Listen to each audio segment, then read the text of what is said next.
एक 19 से 20 साल का लड़का कॉलेज के क्लासरूम में अपने कॉलेज की सबसे खूबसूरत टीचर के साथ संबंध बना रहा था। वह इस प्रकार से संबंध बना रहा था कि उन दोनों की आवाज कमरे के बाहर तक आ रही थी। मैडम भी उसका भरपूर साथ दे रही थी। उस कमरे के बराबर वाले कमरे में एक 16 साल का लड़का बैठा हुआ था। जब उसके कानों में हल्की सी आहट आई तो वह उस कमरे की तरफ चल दिया जिसमें वह मैडम और वह 20 साल का स्टूडेंट थे।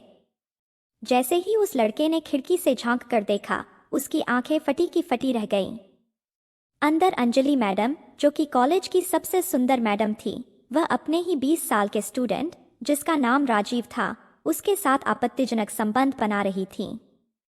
दोनों के शरीर पर एक भी कपड़ा नहीं था। जब यह 16 साल का लड़का इस दृश्य को देखता है तो उसके मन में यही सब दृश्य दौड़ता रहता है। वह भी अंजलि मैडम के लिए अपने मन में वही सब ख्याल लेकर आ जाता है। वह सोचने लगता है कि जब यह पंकज अंजलि मैडम से सेटिंग करके उनके साथ स्कूल के क्लासरूम में ऐसा कर सकता है तो वह क्यों नहीं कर सकता। तब उसके दिमाग में एक ऐसा खतरनाक प्लान आता है जिसे सुनकर आप भी हैरान रह जाएंगे कि मात्र एक 16 साल का लड़का अपने से उम्र में बड़ी टीचर के साथ ऐसा कैसे सोच सकता है। पूरी कहानी ध्यान से देखिएगा, आपको इसमें बहुत मजा आने वाला है और अंत में एक बहुत अच्छी सीख भी मिलने वाली है। दोस्तों, आप लोग मेरे अपने लोग हैं, मेरे देश के लोग हैं। मेरी आपसे बस यही विनती है, अगर आप इंडिया से इस वीडियो को देख रहे हैं तो कृपया कमेंट में अभी यस लिख दीजिए। वीडियो को एक लाइक करके चैनल को सब्सक्राइब कर दीजिए। मेरे प्यारे हिंदुस्तानी, प्लीज मेरे लिए इतना काम तो कर ही दें। दोस्तों, अंजलि मैडम अपने कॉलेज की सबसे सुंदर टीचर्स में से एक थीं। आज 12वीं क्लास के बच्चों की फेयरवेल पार्टी हो रही थी, जिसमें सभी लड़के और लड़कियां सज-धज कर स्कूल में पहुंचे थे। अंजलि मैडम भी काफी सज संवर कर स्कूल पहुंची थीं। तभी उनके ही क्लास में पढ़ने वाला एक लड़का, जिसका नाम राजीव था, वह मैडम को देख लेता है। जब वह उन्हें देखता है तो उनकी सुंदरता पर मोहित हो जाता है। वह अपने मन में सोचने लगता है कि अगर मैडम से उसकी बात हो जाए और किसी भी तरह से मैडम के साथ एक बार रात में सोने का मौका मिल जाए तो जिंदगी कुछ और ही होगी। राजीव के मन में मैडम के लिए भावनाएं आ चुकी थी, लेकिन मैडम अभी तक इस बारे में कुछ भी नहीं जानती थी। राजीव ने धीरे धीरे मैडम से बात करनी शुरू कर दी। मैडम भी स्टूडेंट समझकर उससे खूब बात कर रही थी। राजीव कहने लगा, मैडम, आज फेयरवेल है, कुछ ही दिनों में एग्जाम हो जाएंगे। मुझे बोर्ड परीक्षा देने में काफी डर लग रहा है, कहीं ऐसा न हो कि मैं फेल हो जाऊं। इस बात पर अंजलि ने कहा, तुम चिंता मत करो, अगर तुम चाहो तो तुम मेरे घर आकर मुझसे ट्यूशन ले सकते हो। बस इतना ही सुना था कि राजीव की खुशी का ठिकाना नहीं रहा। वह अंदर ही अंदर फूला नहीं समा रहा था, क्योंकि वह जो चाह रहा था वह पहली सीढ़ी उसे मिल चुकी थी। राजीव ने तुरंत पूछा, मैडम, मैं कब से आपके पास कोचिंग आ सकता हूँ? तब अंजलि ने कहा, आज फेयरवेल पार्टी है, कल मुझे कहीं और जाना है, तुम परसों मेरे घर आ जाना, मैं तुम्हें ट्यूशन दे दिया करूंगी। पूरी फेयरवेल पार्टी में राजीव की नजरें सिर्फ अंजलि मैडम पर ही लगी रहीं। पार्टी खत्म होने के बाद सब लोग अपने अपने घर चले गए। राजीव अपने ही मन में मैडम के लिए विचारों में खोया खोया सा रहने लगा। राजीव की बेचैनी इतनी बढ़ती जा रही थी कि वह सोच रहा था कि कैसे भी करके वह दिन आ जाए जब मैं मैडम के पास कोचिंग पढ़ने पहुंच जाऊं। जब एक दिन गुजर गया, उसके अगले दिन राजीव मैडम के घर पर पहुंच गया। जैसे ही उसने डोरबेल बजाई, अंदर से अंजलि मैडम निकल कर आईं। उन्होंने साड़ी पहनी हुई थी और देखने में काफी सुंदर थीं। रंग गोरा था, इसलिए राजीव की निगाहें उन पर से हटी ही नहीं थीं। राजीव को देखते ही मैडम ने कहा, आओ राजीव, अंदर आ जाओ। बाहर क्यों खड़े हो? यह सुनकर राजीव मैडम के पीछे पीछे उनके घर की बैठक में पहुंच गया। मैडम उसके लिए पानी लेने चली गईं। कुछ ही देर में वह पानी का गिलास लाकर राजीव को देती हैं। राजीव पानी पी रहा था और बार बार नजर चुराकर मैडम को भी देख लिया करता था। फिर मैडम ने उससे कहा, एग्जाम ही तो है, इतना परेशान क्यों होते हो? तब राजीव कहने लगा, मैडम, मुझे इसी एग्जाम की बहुत ज्यादा चिंता है। अगर मैं फेल हो गया तो मेरे पिताजी मुझे बहुत डांटेंगे। मैडम ने हंसते हुए कहा, तुम चिंता मत करो, मैं तुम्हारे लिए एक प्लान करके बैठी हूँ। उसके अकॉर्डिंग तुम स्टडी करोगे तो तुम बहुत आसानी से पास हो जाओगे। लेकिन राजीव यहाँ पढ़ने थोड़ी आया था, वह तो अपने दिल के अरमान पूरे करने आया था। तभी राजीव ने पूछा, मैडम घर में आपके अलावा कोई और नहीं दिख रहा है? तब अंजलि मैडम ने कहा, मेरी शादी 7 साल पहले हुई थी, फिर उसके बाद मेरे पति की एक एक्सीडेंट में मृत्यु हो गई। उसके बाद मैंने शादी के बारे में सोचा ही नहीं, क्योंकि मेरी शादी के कुछ समय बाद तक मेरे माता पिता जीवित रहे। जब मेरे पति की मृत्यु हुई थी उसके कुछ ही दिनों बाद मेरे माता पिता का भी स्वर्गवास हो गया। मैं घर में अकेली हूँ। यह मेरे माता पिता का घर मुझे मिल गया, इसलिए मैं यहाँ अकेली रहती हूँ। मैडम की बात सुनकर राजीव को अपना रास्ता साफ होता हुआ नजर आ रहा था। फिर वह कहने लगा, मैडम इतने बड़े घर में अकेले रहने में आपको डर नहीं लगता? तब अंजलि ने कहा, बचपन से इस घर में रही हूँ, मुझे इसकी आदत हो गई है, लेकिन कभी सोचा नहीं था कि अकेले रहना पड़ेगा। तब राजीव उससे थोड़ा और फ्रैंक होने की कोशिश करने लगा। वह कहने लगा, मैडम पति के जाने के बाद आपने तो काफी संघर्ष भरा जीवन जिया होगा। तभी अंजलि रोते हुए बोली, एक अकेली औरत का समाज में रहना कितना कठिन है यह मैं ही जानती हूँ। अब राजीव जो मैडम के लिए अपने मन में ख्याल लेकर आया था वह धीरे धीरे प्यार की तरफ बढ़ने लगे थे। राजीव को अंजलि से प्यार होने लगा था, उसकी जिंदगी के अधूरेपन और खालीपन से प्यार होने लगा था। वह मैडम के पास बैठकर उनके सुख दुख की बातें शेयर करने लगा और रोजाना पढ़ने जाने लगा। धीरे धीरे राजीव एक स्टूडेंट से दोस्त बन गया। अब इन दोनों के बीच एक दोस्त की तरह बातें हुआ करती थीं। धीरे धीरे यही दोस्ती बढ़ती गई। एक दिन ऐसा आया कि राजीव ने अंजलि का हाथ पकड़ लिया।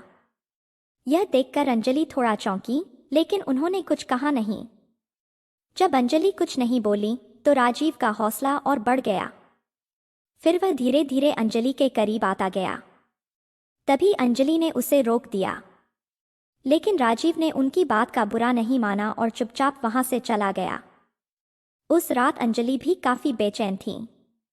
उन्हें समझ नहीं आ रहा था कि राजीव जो करना चाह रहा था उसकी उन्हें परमिशन देनी चाहिए या मना कर देना चाहिए। अगले दिन जब राजीव पहुंचा तो कुछ उखड़ा उखड़ा सा था। तब अंजलि ने पूछा, क्या हुआ? वह कहने लगा, मैडम कुछ नहीं, बस ऐसे ही। फिर धीरे धीरे इन दोनों के बीच बातें होने लगीं। बातें होते होते दोनों लोग एक दूसरे के नजदीक फिर से आने लगे। अंजलि भी 7 सालों से पति के बिना अकेली रह रही थी, इस वजह से उनके भी कदम बहकने लगे। वह राजीव की आगोश में सिमट गई। राजीव ने भी धीरे धीरे अंजलि को निर्वस्त्र कर दिया और उनके साथ संबंध बनाने लगा। अंजलि को भी राजीव के साथ वह चरम सुख प्राप्त हो रहा था जो उन्होंने कभी 7 साल पहले अपने पति के साथ प्राप्त किया था। वह भी उसका भरपूर साथ दे रही थी और खुलकर एंजॉय कर रही थी। राजीव घर से 1 घंटे की कोचिंग के लिए कहकर निकला था, लेकिन आज उसे अंजलि के साथ 4 घंटे गुजर चुके थे। यह दोनों लोग घर में एक दूसरे के साथ अपने अपने दिल की हसरतें पूरी कर रहे थे। राजीव की परफॉर्मेंस काफी हाई थी, जिसकी वजह से अंजलि भी बहुत खुश हो रही थी और उसका खुलकर साथ दे रही थी। अब यह सिलसिला इन लोगों के बीच रोजाना का हो गया था। राजीव रोजाना कोचिंग के लिए अंजलि के घर जाता था और उनके साथ यही सब कार्य किया करता था। अब यह दोनों लोग टीचर और स्टूडेंट न रहकर गर्लफ्रेंड और बॉयफ्रेंड बन चुके थे। लेकिन इस प्रकार का कोई भी रिश्ता हो उसको लोग समझ ही जाते हैं। कॉलेज में भी जब अंजलि पढ़ाया करती थी तो उनका ध्यान राजीव की तरफ ज्यादा होता था, इसलिए क्लास में पढ़ने वाले और लड़के कुछ न कुछ अड़चन डालने की कोशिश करते थे या फिर इन दोनों का नाम लेकर हंसा करते थे। एक दिन राजीव ने कहा, अंजलि क्लास खत्म होने के बाद मैं तुमसे आज यहीं क्लासरूम में मिलूंगा, मेरा इंतजार कर लेना। तब अंजलि बोली, तुम शाम को घर आ जाना, यहाँ रुकने में बहुत दिक्कत हो सकती है। इस बात पर राजीव ने कहा, घर पर आने में अभी 4 घंटे बाकी हैं, लेकिन मुझे तुमसे अभी मिलना है। अंजलि भी राजीव को काफी पसंद करने लगी थी, इसलिए उन्होंने उसकी बात मान ली और उस क्लासरूम में ही राजीव के साथ संबंध बनाने लगी। अब कॉलेज में ऐसा हो चुका था तो इन लोगों की हिम्मत खुल चुकी थी। आए दिन यह लोग इस तरह का कार्य किया करते थे। लेकिन एक दिन बराबर वाले कमरे में एक 16 साल का लड़का पता नहीं किस काम से रुका रह गया था, क्योंकि जब भी स्कूल की छुट्टी होती थी तो सब बच्चे एक साथ जल्दी जल्दी भागने की कोशिश करते थे। उसी टाइम में अंजलि और राजीव मिला करते थे। लेकिन आज उनकी किस्मत खराब थी कि बराबर वाले रूम में एक और लड़का मौजूद था। जब यह दोनों लोग कमरे में संबंध बना रहे थे तभी वह लड़का इन दोनों के रूम के पास पहुंच जाता है और इन लोगों को आपत्तिजनक स्थिति में देख लेता है। जब राजीव ने देखा कि कोई खिड़की से झांक कर उसे देख रहा है तो वह समझ गया और जल्दी से कमरे के बाहर आया। तब उसने उस लड़के को समझाने की कोशिश की। वह लड़का मान गया, लेकिन घर जाने के बाद उसके दिमाग में कुछ और ही चलने लगा। अगले दिन वह अंजलि मैडम के पास पहुंचा और कहने लगा, जो आप कल राजीव भैया के साथ इस क्लासरूम में कर रही थी, आज वह आपको मेरे साथ भी करना होगा। उस लड़के की बात सुनकर अंजलि के पैरों तले जमीन खिसक गई। उसे लगा कि एकमात्र 16 साल का लड़का यह किस तरह की बात कर रहा है। अंजलि उस पर गुस्सा होने लगी तो वह लड़का भी बदले में गुस्से से कहने लगा, अगर मेरी बात नहीं मानी तो मैं आप दोनों की करतूत पूरे कॉलेज को बता दूंगा। अब अंजलि बहुत टेंशन में आ गई थी। उन्होंने तुरंत ही यह बात राजीव को फोन करके बताई। राजीव बोला, आपको उससे डरने की जरूरत नहीं है। फिर अंजलि ने कहा, अगर उसने सबसे कह दिया तो क्या होगा? तभी राजीव कहने लगा, क्या आप मुझ पर भरोसा करती हैं? क्या आप मुझसे प्यार करती हैं? इस बात पर अंजलि ने जवाब दिया, हाँ, मैं तुम पर भरोसा भी करती हूँ और तुमसे प्यार भी करती हूँ। लेकिन अगर इस लड़के ने सबको सब कुछ बता दिया तो क्या होगा? तभी राजीव बोला, मैं तुमसे शादी करना चाहता हूँ। इतना सुनकर अंजलि को थोड़ा झटका लगा। वह कहने लगी, यह तुम कैसी बात कर रहे हो? तुम मुझसे उम्र में लगभग 7 साल छोटे हो। यह सब नहीं हो सकता। तब राजीव कहने लगा, मैंने सिर्फ तुम्हारे जिस्म से प्यार नहीं किया, मैंने तुमसे सच्चा प्यार किया है। अगर तुम मुझसे शादी करना चाहती हो तो मैं अपने घर वालों से इस बारे में बात करने को तैयार हूँ। उसकी बात सुनकर अंजलि के दिल में भी दोबारा से शादी करने के अरमान तो जाग चुके थे। लेकिन वह यही सोच रही थी कि यदि कोई इस रिश्ते को देखेगा तो क्या कहेगा कि एक टीचर ने अपने ही स्टूडेंट के साथ ऐसा कार्य किया और फिर उसके साथ ही शादी कर ली। यही बात उन्हें राजीव से शादी करने से रोक रही थी। राजीव ने कहा, तुम दुनिया की मत सोचो, दुनिया का काम सिर्फ है कहना। अगर तुम मुझसे प्यार करती हो तो बस हाँ या ना में जवाब दो। उसकी बात सुनकर अंजलि ने हाँ कर दी। फिर राजीव ने जाकर यह बात अपने घर वालों को बताई। राजीव के पिता बहुत ही तेज और तैयार किस्म के व्यक्ति थे। उन्हें इन सब चीजों से हमेशा से नफरत थी। जब लड़के ने ऐसी बात कही तो पिता को काफी गुस्सा आ गया। वह उसे डांटने लगे। लेकिन राजीव अंजलि को सच्चे दिल से चाहने लगा था। उसने सोच लिया था कि वह अंजलि के साथ ही शादी करेगा, क्योंकि उसका दिल उसे कह रहा था कि अंजलि कोई गलत लड़की नहीं है, किस्मत ने उसके साथ गलत किया है और जब वह उसकी जिंदगी में है तो क्यों न वही उसे अपनी पत्नी बना ले। राजीव काफी दिन परेशान रहा, खाना पीना भी छोड़ दिया, शरीर काफी पतला हो गया। तब पिता को भी बात समझ में आने लगी कि शायद यह मेरा लड़का उसके बिना नहीं रह पाएगा, तो फिर वह भी राजी हो गए। फिर राजीव और अंजलि ने खुशी खुशी शादी कर ली। अब राजीव अपनी पत्नी के साथ अपने घर में कुशल जिंदगी जी रहा है। दोस्तों, इस दिन कहानी में कोई संगीन अपराध तो नहीं हुआ, लेकिन वह जो लड़का जिसने इन दोनों को देखा था उसके विचार इतनी कम उम्र में ही इतने गलत थे। राजीव ने उसे बाद में जाकर समझाया। राजीव की बात उसकी समझ में आ गई। फिर बातों ही बातों में उस लड़के ने अपना जो प्लान बताया वह कुछ इस प्रकार था। उस लड़के ने सोच रखा था कि वह अपने 4-5 दोस्तों को लेकर मैडम के घर जाएगा। अगर मैडम मानती हैं तो ठीक है, और अगर मैडम नहीं मानती हैं तो वह अपने 4-5 दोस्तों के साथ मैडम के साथ गलत कार्य करेगा। यह कितने छोटे बच्चों ने अपने दिमाग में ऐसी मानसिकता बना रखी थी।